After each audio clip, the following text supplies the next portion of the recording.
Hello and welcome to the Evercade Retreat. Gene Joke here, and today I'm adding the Combatribes to my ever-growing list where I try and rank every Evercade game ever.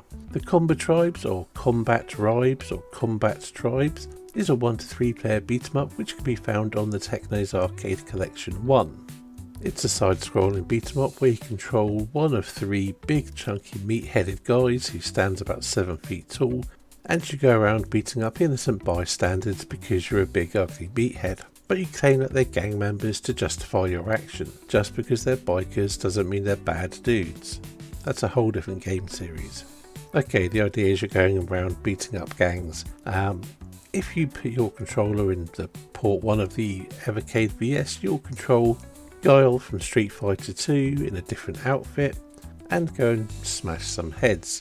The control of the Combatribes is a bit different from your standard beat 'em up. You won't be doing jump kicks left and right taking people out. This is, I suppose, a bit more realistic, that the way you move, you're not jumping around like an acrobat, you are smacking heads. Literally, you can grab 2 enemies and smash their heads together, or grab people by their feet and spin them around. There's quite an impressive array of moves you can do, and it can be quite fun, for a couple of minutes anyway, but repetition quickly sets in.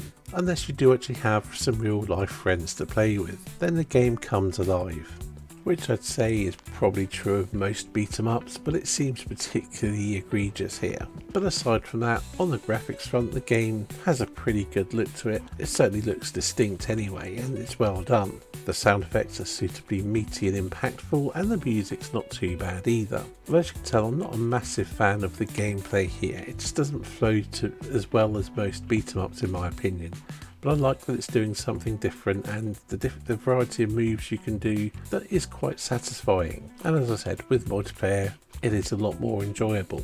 To place it in my ever-growing list where I rank every Evercade game ever, I would have to place it above Skulljagger, but below Ira the Crow Maiden, which I suspect is lower than many people might place it, but yeah, as far as beat 'em ups go, it's not quite my jam.